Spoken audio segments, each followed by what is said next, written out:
At ang saya guys, gustong gusto ko talaga dito magtatambay ng aming bahay, ng aming garden. Ayan guys, Diyos ko. Ayan, para na tayo ditong nasa vacation. Hello guys, nandito tayo. Ang ganda ng aming tanawin guys, ang aming garden na para po jungle dito. Nasa jungle po tayo. Ayan guys, pakita ko lang sa inyo guys. Tignan nyo guys, so nandito tayo at yun, ito po yung aming, dito kami guys pag nag-di off at mayroon tayong isda dyan. Nakita nyo? May fish tayo dyan.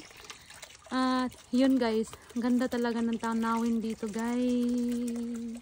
So ang aking munting tahanan guys and munting garden. So today guys is a beautiful day. It's a nice day. At magandang araw today. At yun nakikita ninyo, may mga flowers na rin tayo dito na namumulaklak na siya. At palaki na po yung aming mga ang aming mga ano guys, ang aming mga ano. Tingnan niyo guys, o yung ito.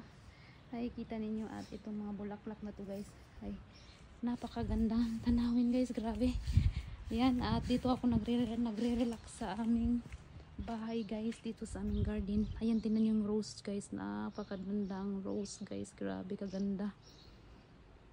Kasi pag umanda yung panahon, maganda rin yung ating mga bulaklak guys, grabe ang ganda oh.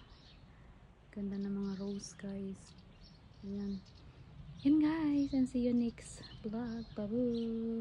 So tuloy tayo dito sa likod, sa gilid ng aming bahay guys. So kasama pa rin yan itong garden na to, itong kalatuche.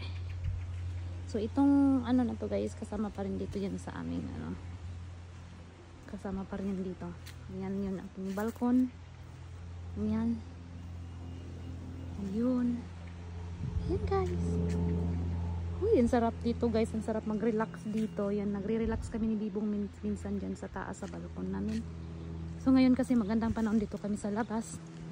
So yan guys.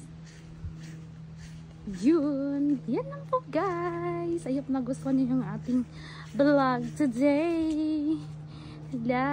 Ayan, see you next vlog mga guys. Ayan.